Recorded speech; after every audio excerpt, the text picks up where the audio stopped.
이인영 통일부 장관 내정자랑 이제 박지원 국정원자 내정자에 대한 이제 인사청문회가 예정되어 있어요. 통과될 것 같나요? 그건 좀 잘 모르겠지만, 네. 뭐, 그분들은 좀 옛날에 결론도 있고 해서 좀 잘할 것 같아요, 생각에. 나는 통과될 것 같아요. 왜 어떤 점에서 좀 이렇게 통과될 것 같다고 생각하시는지. 다 다른 사람보다는 그쪽 분야에 해가지고 나을 것 같아요. 그거는 통과되고 안 통과되고가 없어요. 저 대통령이 그냥 임명하면 되는 거니까. 선생님은 나와도 그건 관계가 없어요. 박지원 의원은 그 유명한 분이고 처세술이 능하니까 다 통과될 거고 그 학생 운동하던 사람 그 사람이 좀 여론에 말릴 것 같은데 그 사람이 좀 말썽스럽지. 만약에 옛날에 과거 전력 들추면은 좀 힘들지. 박지원 의원이야 뭐 과거 전력이야 뻔한 건데 그 양반은 뭐 원칙 정치 구단이라서 넘어갈 거고 없고. 그러면 좀 어때요? 두 분이 이렇게 좀 내정된 거에 대해서는 뭐 잘된 편이다, 잘못한 편이다 이렇게 평가를 하신다면은? 그 사람은 이인영 의원은 네. 아직도 서투르죠. 그 북한을 상대하는 게 네네네. 북한을 상대하는 게 네. 어리지요. 아유.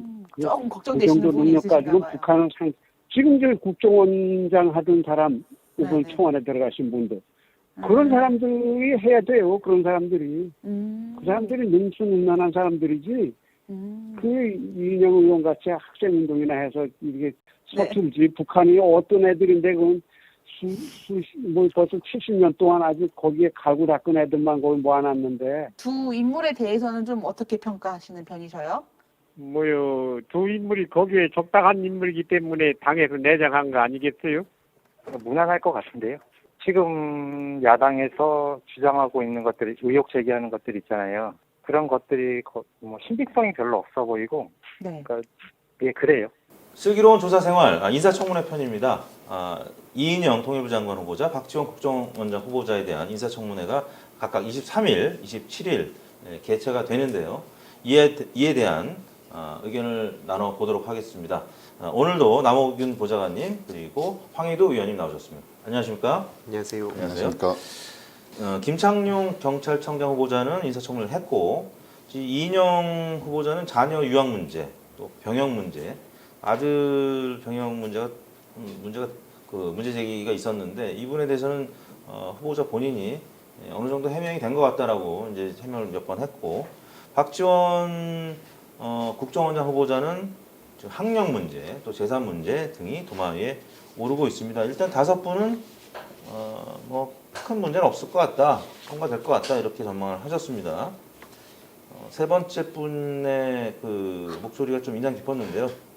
강원도 사시는 60대 남성분, 박지원 의원이야 능수능란하니까 잘할 것 같고 이인영 의원은 아직 서툴다.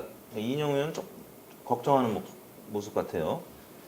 북한을 상대하기는 어리죠. 64년생이라서 이분이 지금 57세인데 어린 건 아닌데 이분이 60대면 뭐 몇 살 차이가 안 나는데 본인하고.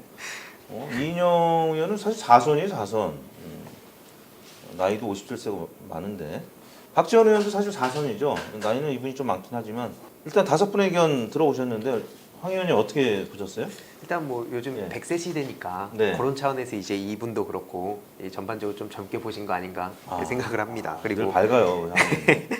일단 뭐 박지원 후보자님 같은 경우에는 뭐 굳이 말할 필요도 없이 다들 잘 아실 것 같고 이인영 의원님에 대해서 지금 후보자님에 대해서 좀 말씀을 드리면 저도 좀 옛날에는 그런 생각을 했던 것 같아요. 원내대표 처음에 하시고 한동안도 이게 나경원 전 원내대표님하고 같이 이렇게 쭉 지난 1년을 함께 하지 않았습니까? 근데 그 과정에서 많은 분들이 제 주위에서도 뭔가 속 시원한 맛이 없다, 약간 이런.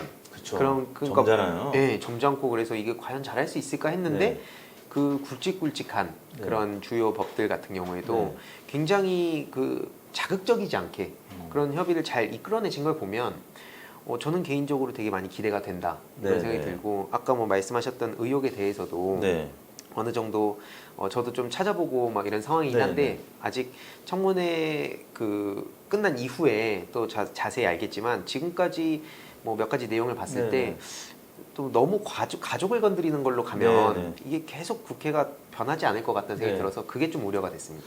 네, 지금 뭐 병역 문제 아들 병역이 지금 아들이 신체 검사를 또 다시 재검 받으러 갔는데도 면제가 됐기 때문에 예. 그래서 이제 해명이 됐다라고 하는 것이고요. 자녀 유학 문제는 이제 또 청문회 과정에서 확인이 될 것 같고요. 이제 정책 문제 말씀하셨는데 이제 북한하고 그 제재를 좀 해제하면서 예. 북한의 금강산 물이라든지 백두산물, 대동강 술 네. 이거를 남측에 쌀 약품하고 맞바꾸는 방식을 얘기해서 정책 논의도 자연스럽게 지금 나오고 있고요. 또 한미 연합 훈련을 좀 연기하는 네. 것도 개인적인 입장이지만 한번 의견이지만 희망한다고 얘기했습니다. 네. 그리고 이제 박지원 장관 같은 그 후보자의 경우에는 지금 통합당에서 국정원장 후보자가 적과 내통하고 있다. 적과 내통 주장에 박지원 후보자 본인은 모욕적인 발언이다. 그리고 대통령께서 친히 얘기하셨어. 매우 부적절하다. 이렇게 얘기를 하셨는데 그 이후에 지금 또 반격이 박지원 후보자가 광주교대를 나왔는데 조선대 졸업한 걸로 학력 위조를 했던 것을 하태경 의원이 지금 확인했다. 그래서 지금 학력 위조다 이걸 지금 공격을 하고 있습니다. 그리고 5천만 원 빌려준 지인이 있는데 이자를 내지 않아서 이거 사실 불법 정치자금 아니냐 이렇게 했는데 박 후보자 측은 정상적인 개인 간 채권 채무 관계로 매년 국회 공보에 채무로 명확히 신고했다. 만기 연장 등 상세 합의 내용을 공직자 윤리 시스템에도 등록했다. 이렇게 해서 해명해서 이 부분은 조금 넘어간 것 같은데 지금 학력 문제가 지금 논란이 되고 있습니다. 이번 혹시 모시고 있는 의원이 여기 인사청문위원입니까? 그렇지는 않습니다. 그럼 좀 편하게 좀 얘기하시죠. 예.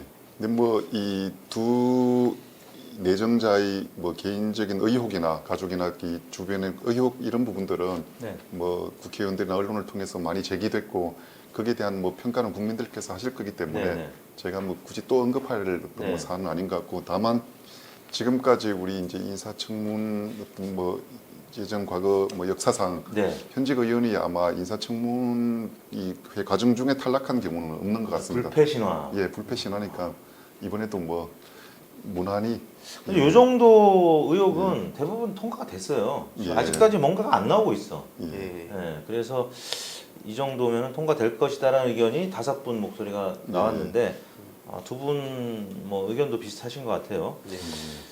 뭐 김창룡 경찰청장 후보자는 이미 했는데 사실 뭐 큰 뉴스가 없었어요. 그래서 이분도 이제 거의 통과될 것이 확실해 보이고 이인영 장관 후보자는 이제 어제 뭐 기자들 앞에서 스스로 기자회견을 자처해서 많은 설명을 했습니다.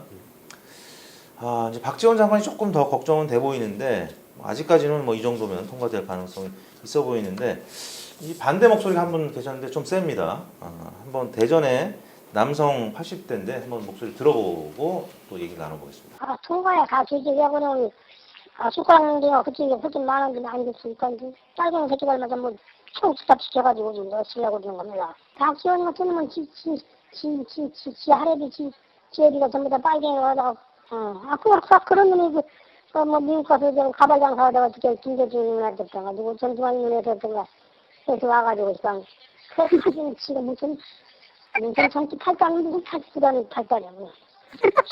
사기꾼 놈이지. 우리 면접원님 너무 웃으시네요 지금. 네, 조심해야 됩니다.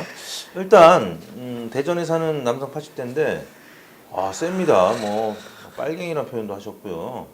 미국 가서 가발 장사하다가 김대중인가 전두환인가 데려와서 지가 무슨 8단이고 9단이고 사실 가발 장사는 이제 했다고 여러 기록에서 나오고요. 이번에 5천만 원 빌린 분도 가발 얘기를 했어요. 가발 장사한 거 맞는데 이게 좀 심한 표현들이 지금 나왔습니다. 굉장히 박지원 후보자를 미워하시는 것 같은데 박지원 후보자 혹시 이 방송 보시면 너무 속상해하지 마시고요. 이런 분들 의견 뭐 댓글도 워낙 많이 악플을 많이 보시니까 너그러이 이해하실 것 같은데 황 의원님 일단 이분의 목소리에 대해서는 황 의원님은 이쪽에 계시는 지금 남보자관님을 얘기했는데 남보자관님 먼저 얘기를 좀.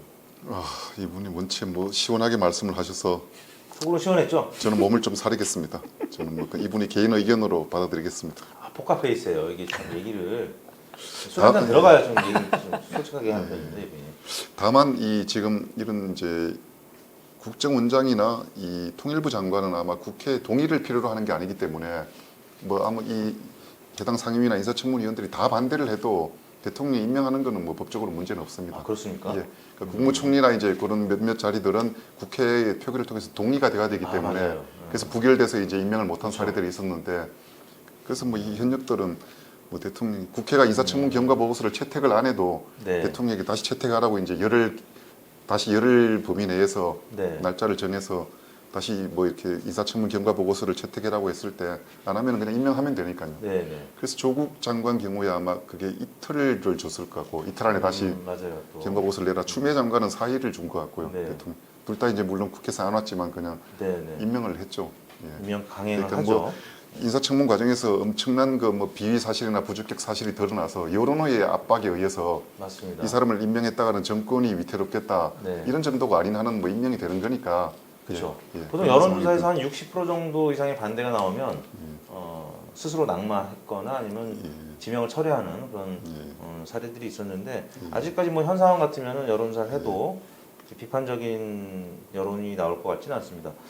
이 박지원 후보자에 대해서는 민주당 내부에서도 좀 찬반양론은 있을 것 같아요. 원래는 이제 문재인 대통령과 이제 완전히 대립하면서 당도 쪼개서 나가고 문재인 대통령 공격을 했고 뭐 문모닝이라는 표현도 있었고 그러다가 다시 이제 파격적으로 인사를 한 거 아닙니까? 예.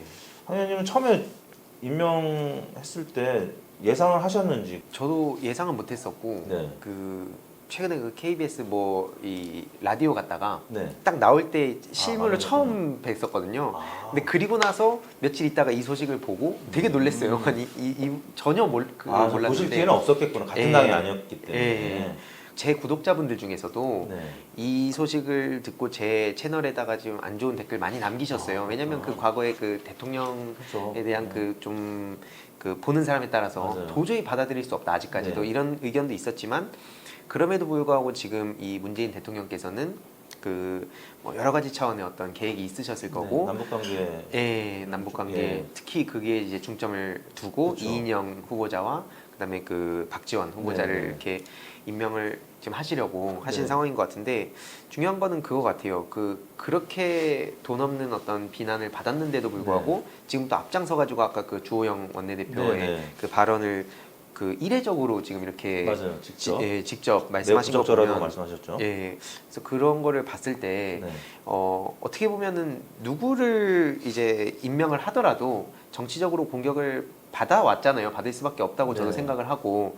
근데 이제 그런 생각이 좀 들었어요. 뭐냐면 그냥 제가 이제 좀 청년들의 입장에서 주위에 좀 정치 무관심한 친구들한테 이런 얘기들을 해봤을 네. 때 좀 그런 생각이 든 것 같아요. 아까 보좌관님께서 말씀하셨듯이 네. 어차피 이쪽이나 저쪽이나 어디나 다 어지간하면 임명하지 않냐. 근데 네. 그 임명하기 전에 어떻게든 이 후보자들을 인신공격까지 해가지고 뭔가 시작하기도 전에 이 힘을 빼려는 거 아니냐 그렇게밖에 안 보인다. 그러니까 네. 진짜 예를 들어서 통일부라고 하면 통일부에 대해서 이 사람이 어떤 계획을 가지고 어떤 정책을 펼쳐갈지에 대해서 좀 집요하게 물어봐야 되는데 네. 그런 거는 보이지 않고 뭐 가족이 어쨌네, 뭐 아들이 어쨌네, 딸이 어쨌네 이런 것만 찾는 네, 거는 네, 네. 좀 그만 보고 싶다 이런 의견들도 많았고 특히 뭐 이렇게 뭐 좀 그 입에 담기도 어려운 그런 이런 네. 제가 굳이 언급은 안 하겠습니다만. 네. 이런 거를 저도 되게 많이 받아요. 아, 근데 저는 이 서울 토박이에다가 네. 저희 돌아가신 아버지께서도 경북 영주 출신이셔서 네네. 이런 의견을 가지신 분들이 저한테도 종종 연락을 주시거든요. 주변에 많으시겠죠. 네, 근데 사실 요즘 청년들 특히 이제 제 주변의 친구들은 이런 의견에 대해서 사실 타격을 거의 안 받고 물론 이제 좀 받는 친구들도 있지만 네. 하나같이 하는 얘기가 이젠 좀 변해야 된다. 그렇죠. 그러니까 이 언제까지 이렇게 뭐 조롱하면서 네네. 지역 감정 부추길 거냐 네. 이런 걸 봤을 때 개인적으로는 좀 되게 안타깝다는 생각이 그렇죠. 좀 들었고 이런 분들이 많아요. 예, 아직까지 생각보다. 이게 여전히 좀 많이 존재하고 그래서 개인적인 생각으로는 어쨌든 대통령께서 네. 이렇게 막 비난을 하셨던 그 분인데도 불구하고 임명을 하신 그 네. 큰 뜻을 좀 봐주셨으면 좋겠고 네. 또 후보자께서도 어쨌든 또 여러 가지 입장을 밝히신 상황에 네. 뭐 계속 이런 인신공격은 네네. 좀 삼가해야 되지 않을까. 박지원 후보자가 만약에 입각을 하면 통일부 장관이 어울렸던 거 아니냐. 국정원장은 기밀을 관리하는 곳인데 박지원 후보자가 과연 이 국정원장이 적합하냐. 그래서 이제 조호영 원내대표도 문제 제기를 했던 거고요. 적과 내통이라는 표현, 이 표현을 좀 잘 썼으면은 국민들이 좀 호응할 텐데, 내통이라는 표현은 조금 점잖은 표현 아닌데 어떻게 생각하십니까?